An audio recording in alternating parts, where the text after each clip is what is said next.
এই আকচি মানে দ্বন্দ্ব শাসকের অন্দরে কি লাগাম ছাড়া হয়ে উঠেছে?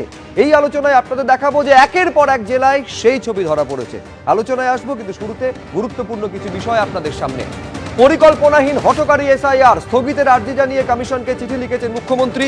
3 পাতার চিঠিতে কি রয়েছে দেখাবো আপনাদের। ট্রেনের সামনে ঝাঁপ, এসআইআর আতঙ্কে আত্মহত্যার চেষ্টার অভিযোগ পরিবারের।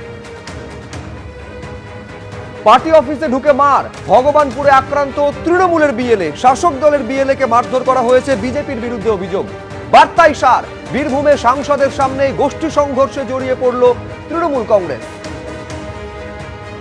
কিন্তু শুরুতে আপনাদের দেখাবো যে চিঠি মুখ্যমন্ত্রী মমতা বন্দ্যোপাধ্যায় জ্ঞানেশ কুমারকে লিখেছেন। সেখানে স্পষ্ট তিনি বলছেন, উপযুক্ত প্রশিক্ষণ ছাড়াই জোর করে চাপিয়ে দেওয়া কাজ এই এসআইআর, যেটা ইমিডিয়েটলি স্থগিত করা দরকার। এসআইআর এর জন্য পর্যাপ্ত সময় দেওয়া হোক, অবলম্বন করা হোক সঠিক পদ্ধতি বলে আবেদন জানিয়েছেন তিনি। মানুষের ওপরে এই এসআইআর চাপিয়ে দেওয়া হচ্ছে বলে অভিযোগ তার। পরিকল্পনাহীনভাবে আধিকারিক এবং মানুষের ওপর চাপ দেওয়া হচ্ছে, খুবই বিপজ্জনক এটা অভিযোগ মমতা বন্দ্যোপাধ্যায়ের। আমি শুরুতেই তন্ময় মুখোপাধ্যায়ের কাছে আসতে চাইবো। এই যে 3 পাতার চিঠি যেটা এই মুহূর্তে আমার হাতে রয়েছে, এখানে স্পষ্ট যে অভিযোগগুলো মুখ্যমন্ত্রী মমতা বন্দ্যোপাধ্যায় করেছেন, এক হচ্ছে পুরোটা চাপিয়ে দেওয়া হয়েছে, কোনো পরিকল্পনা নেই, কোনো প্রস্তুতি নেই, কোনো প্রশিক্ষণ নেই, কোনো সমন্বয় নেই, চাপের মুখে বিএলওদের ঠেলে দেওয়া হচ্ছে, যে কারণে একের পর এক মৃত্যু হচ্ছে। বন্ধ করা হোক, এক্ষুনি স্থগিত করা হোক। দেখুন, প্রথমেই বলবো যে উনি ওনার ফর্মটা ভরে ফেলেছেন অলরেডি। আর হচ্ছে আরেকটা কথা বলবো যে ওনার চিন্তা হয়েছে, ওনার ঘুম হচ্ছে না মূলত দুটি কারণে। একটা হচ্ছে বিহারের ফলাফল উনি দেখেছেন, তাতে ওনার ঘুম হচ্ছে না।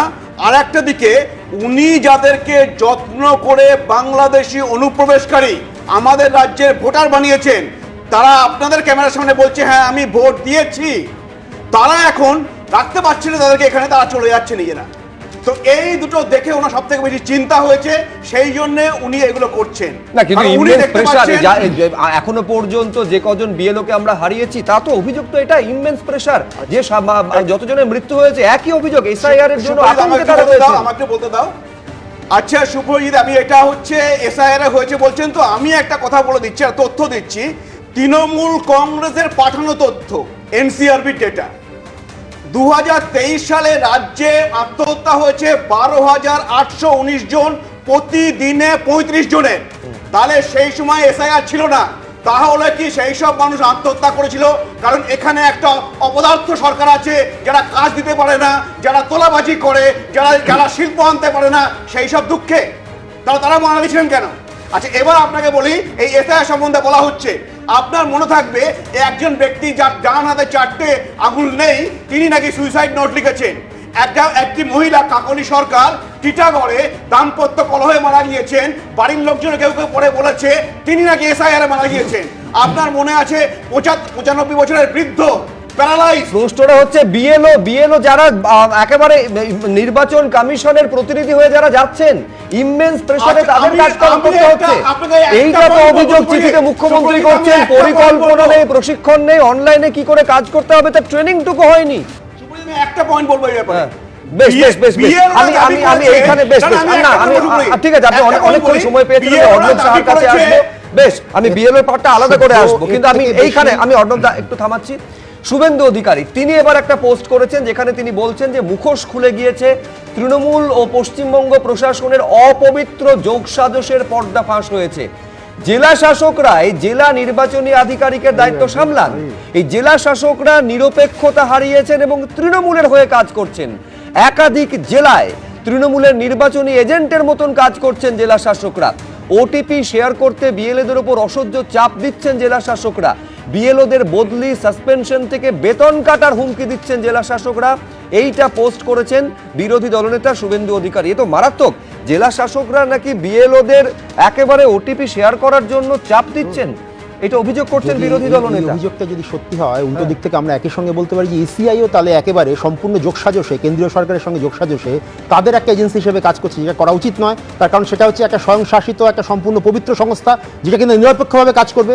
অলরেডি ওখানে নিয়ম বদলে দিয়ে, যেখানে ইসিআইয়ের যিনি মাথায় বসে আছেন তাকে যেভাবে বসানো হয়েছে, সেখানে 2:1 হয়ে গেছে। অর্থাৎ সরকার পক্ষে 2 জন এবং তার উল্টো দিকে 1 জন। আলটিমেটলি যে সিদ্ধান্তই হবে না কেন, সেটা কেন্দ্রীয় সরকারে যিনি থাকবেন তাদের পক্ষেই যাবে। এই দিক দিয়ে একটা জিনিস রয়েছে। আর আমি সবচেয়ে আশ্চর্য লাগছে, তন্ময়দা এতগুলো কথা বললেন, শুভ্র আপনি দেখুন 32 জন এখন পর্যন্ত মারা গিয়েছে, এই যে মৃত মানুষ তাদের নিয়ে ব্যঙ্গ বিদ্রুপ করছেন প্রথমদিন থেকে।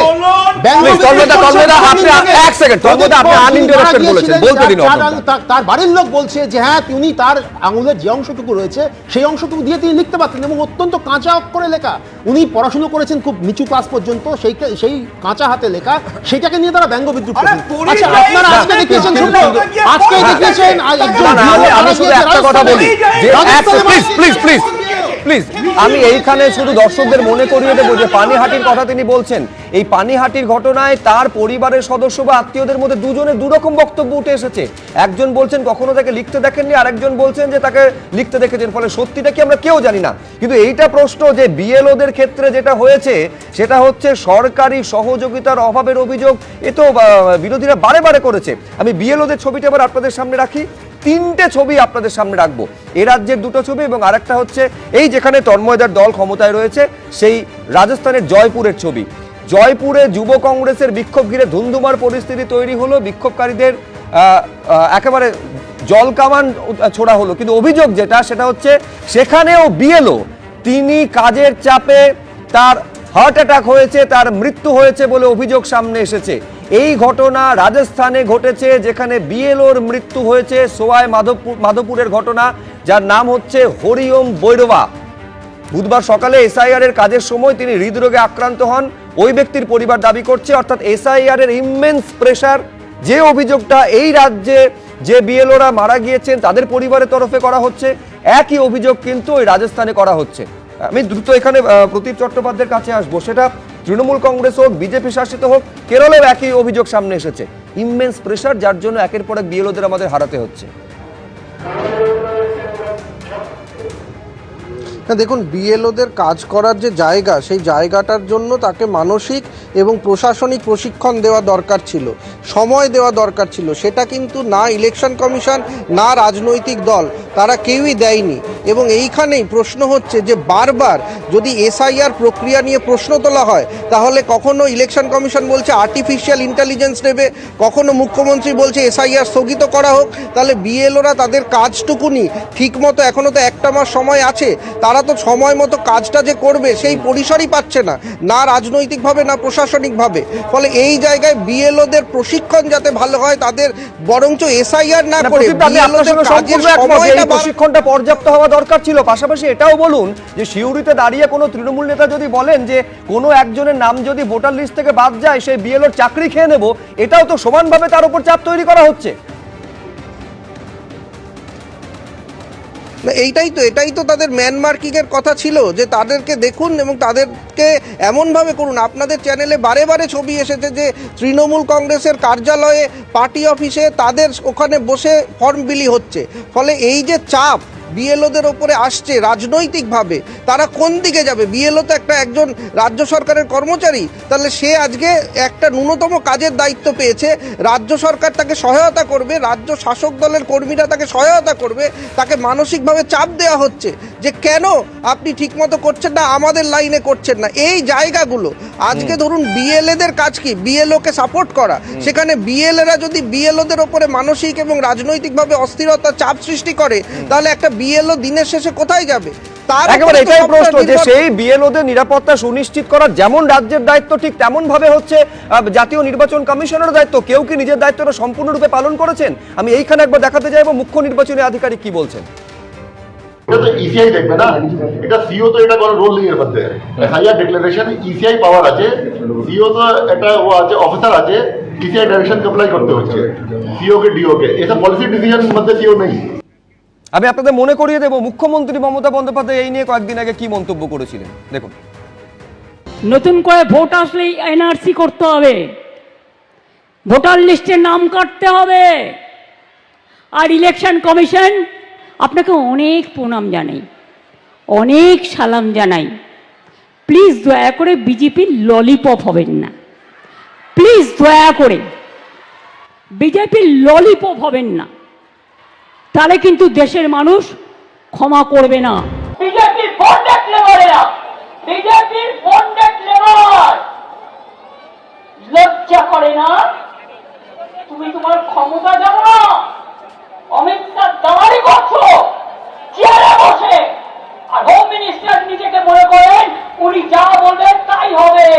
না সৈকত, মূল প্রশ্নটা হচ্ছে এইটা, যখন একদিকে তুমি বলবে এই বিএলওরা হচ্ছে ভিত যার উপর পুরো এসআইআর এবং স্বচ্ছ একটা ভোটার তালিকা তৈরিটা দাঁড়িয়ে রয়েছে, অথচ তাদের পূর্ণ সহযোগিতা করা, যেটা জাতীয় নির্বাচন কমিশন রাজ্য সরকারের প্রথম দায়িত্ব, সেটা করা হচ্ছে না, তাদের সম্পূর্ণ নিরাপত্তা সুনিশ্চিত করা সব পক্ষ কি করেছে?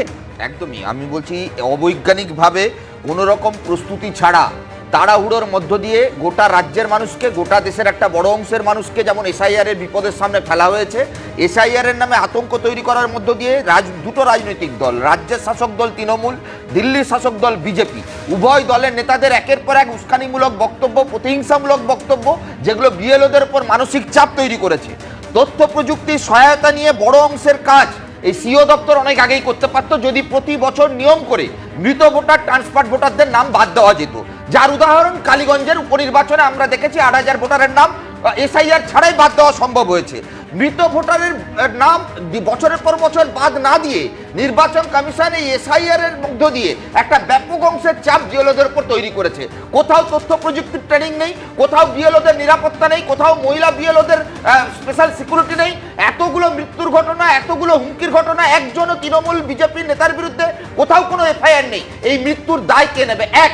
দুই, মমতা বন্দ্যোপাধ্যায় স্ক্রিপ্টেড যাত্রাপালা করছেন, এই এসআইআর এর ফলে বিপদে পড়ে গেছেন। আমরা তো প্রথম থেকে বলেছিলাম আসলে কি এসআইআরটা মমতাকে বাঁচানোর জন্য এনেছে? মমতা বন্দ্যোপাধ্যায়ের বিরুদ্ধে শুভেন্দু অধিকারী বারবার বলতেন 1 কোটি নাম বাদ চলে যাবে, বাংলাদেশি তাড়িয়ে দেবো। এখন বোঝা যাচ্ছে এসআইআর এর ফলে বিজেপিও একটু বিপদে পড়েছে। ওই যে মতুয়াদের দেখছেন না, ক্ষোভ বিক্ষোভ অনশন মঞ্চে বিজেপির কাউকে খুঁজে পাওয়া যাচ্ছে না, বিজেপির এমপি বিদেশে ঘুরে বেড়াচ্ছেন, Namasudra, schedule caste, schedule tribe, তাদের সমর্থন বিজেপির কাছ থেকে সরে যাচ্ছে। বিজেপির নেতারা মুখ দেখাতে পারছে না, তৃণমূলের রাতের ঘুম উড়ে গেছে। দুই দল বিপদে, স্বচ্ছ নিরপেক্ষ ভোটার তালিকায় দুই দল করতে চায় না, তার জন্য এসআইআর কে ঘেঁটে দিতে চাইছে। এই যে রাষ্ট্রপতি, আমার মূল প্রশ্ন হচ্ছে কি, দেখুন কে বিপদে রয়েছে, নিঃসন্দেহে এইটা রাজনৈতিক চাপানুতর চলতে পারে, কিন্তু অনিশ্চয়তার মধ্যে কি বিএলওরা নেই? তার কারণ বিএলওদের উপর একটা হচ্ছে ইমেন্স প্রেশার, আর দ্বিতীয়ত হচ্ছে হুমকি হুঁশিয়ারি, সেটা শাসক হতে পারে, বিরোধীদের তরফে হতে পারে। এইটাও তাদের মধ্যে একটা অনিশ্চয়তার বাতাবরণ, সেটাকে আরো ঘনীভূত করছে। একটা ছোট্ট বিরতির পর আবার ফিরে আসছে আলোচনা। চোখ রাখুন, নিবেদনে জিবিজি হেক্সা টিএমটি পাক্কা হ্যায়। লক্ষ্মীর ভান্ডার রেশন ছেড়ে বাংলাদেশে ফেরার হিড়িক, এসআইআর আবহে বাংলাদেশ সীমান্তে উপচে পড়ছে ভিড়। ঘণ্টাখানেক সঙ্গে সুমন, রাত ৮টা।